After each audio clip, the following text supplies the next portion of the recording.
जय गुरुदेव। प्रेमी भाई बहन, गुरु की भक्ति, जब गुरु की दया होती है तब हम आप कर पाते हैं, नहीं तो नाम के नाम ही रह जाते हैं। एक समय की बात है, सच्ची गुरु भक्ति हुई है सहजोबाई। सहजोबाई का जन्म क्षत्रिय कुल में जन्म हुआ था। दिन रविवार 25 जुलाई 1725 ईस्वी को दिल्ली के परीक्षितपुर नामक स्थान में हुआ था। इनके पिता हरिप्रसाद, माता अनूपी देवी था। सहजोबाई अपने चारों भाइयों में सबसे छोटी थी। उस समय की प्रथा के अनुसार लगभग 11 वर्ष की अल्प आयु में ही सहजोबाई का विवाह दिल्ली में तय कर दिया गया, जबकि वो गृहस्थी बसाना नहीं चाहती थी। लेकिन माता पिता के आदेश का पालन करते हुए सहजोबाई ने अपने माता पिता के सामने अपनी एक इच्छा रख दी। अगर शादी के अवसर पर वर एवं कन्या को आशीर्वाद देने के लिए गुरु जी आएँ तो मैं विवाह करने के लिए तैयार हूँ। सहजोबाई के माता पिता ने कहा, ठीक है, ये तो कोई बड़ी बात नहीं है, हम कल ही जाकर गुरु जी को आशीर्वाद देने के लिए निमंत्रण पत्र देंगे, आएंगे। सहजो की इच्छा को पूरी कराने के लिए माता पिता अगले दिन शाम को ही गुरु जी की कुटिया पर शादी का निमंत्रण पत्र लेकर पहुंच गए। गुरु जी सत्संग सुना रहे थे।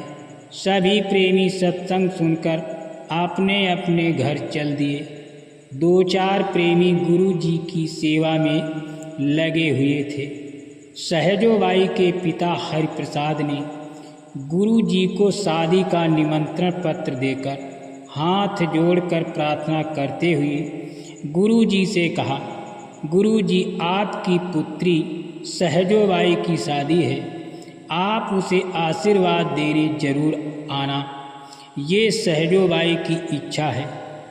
गुरु जी आशीर्वाद देने आएंगे तो मैं विवाह करने के लिए राजी हूँ, अन्यथा मैं विवाह के बंधन में बंधने के लिए तैयार नहीं हूँ। गुरु जी की एक न एक दिन तो विवाह के बंधन में बंधना है। गुरु जी ने कहा, ठीक है, जाओ, सहजो से बोल देना गुरु जी आशीर्वाद देने जरूर आएंगे। सहजोबाई के माता पिता ये खुशखबरी सहजोबाई को सुना दी। सहजोबाई को आश्चर्य हुआ कि गुरु जी सब कुछ जानते हैं, मेरी शादी नहीं हो सकती है, फिर गुरु जी ने आशीर्वाद देने को कैसे बोल दिया? हो सकता है इसमें गुरु जी की कोई मौज हो। माता पिता की बात से सहजो राजी हो गई। शादी की पूरी तैयारियां हो चुकी थी। मंडप में बैठने के लिए सहजो को सजाया जा रहा था। गुरु जी आशीर्वाद देने के लिए सहजोबाई के घर पर पहुँचे। परिवार के सभी लोग गुरु जी के स्वागत में लगे हुए थे। गुरु जी ने कहा, यहाँ सभी लोग तो दिखाई दे रहे हैं, लेकिन सहजो कहाँ है? हमें तो सहजो से मिलना है। सहजो के माता पिता गुरु जी को विवाह मंडप में ले गए, जहाँ सहजोबाई दुल्हन के रूप में सजी संवरी बैठी थी। संत चरणदास जी महाराज तो त्रिकालदर्शी थे। जैसे ही सहजोबाई के सर पर हाथ रखकर कहा, सहजो, तनिक सुहाग पर कहाँ गुदावे शीश, मरना है रहना नहीं, जाना विश्वावीश। गुरु जी के वचन सुनकर सहजो श्रृंगार उतारने लगी। मैं विवाह नहीं करूँगी। सहजोबाई के माता पिता सहजोबाई को ऐसा करते देख रोने लगे। बेटी ऐसा मत कर, अब तो दूल्हा भी विवाह मंडप में आने ही वाला है। सहजोबाई बोली, ना तो गुरु जी की वाणी झूठी हो सकती है और ना ईश्वर की इच्छा अब होनी को कोई टाल नहीं सकता। दूल्हा घोड़ी पर बैठकर विवाह मंडप की तरफ बढ़ रहा था।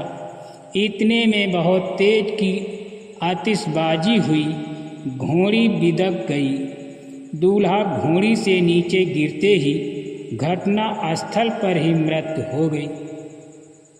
गुरु चरणदास जी महाराज की वाणी को सुनकर सहजोबाई के माता पिता और चारों भाई भी गुरु चरणदास जी महाराज के शिष्य बन गए और सहजोबाई गुरु भक्ति में लीन रहने लगी।